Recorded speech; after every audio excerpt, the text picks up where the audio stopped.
Повтаряте едни и същи грешки, а очаквате различни резултати, няма как това да се случи просто.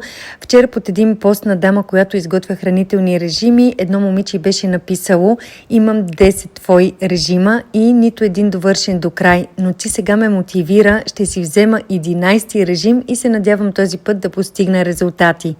Това е сигурен червен флаг, че момичето отново няма да постигне резултати, като имам предвид дългосрочни резултати, защото съм сигурна, че с предишните 10 режима все пак е постигала някакви цели, но не е успявала да ги запази във времето. Повтаряла съм тази грешка 25 години, да скачам от диета на диета, от режим на режим и нищо. Не водеше до никакви резултати. Да, отслабвах с тези режими, но много скоро след това си връщах всички свалени килограми, че и отгоре.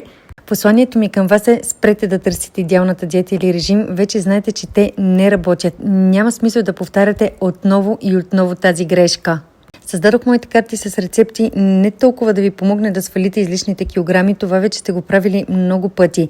Целта на картите ми е да ви помогна да изградите правилни здравословни хранителни навици, така че да можете вие сами да изготвяте вашите хранителни менюта с любимите ви храни и без да се лишавате от нищо.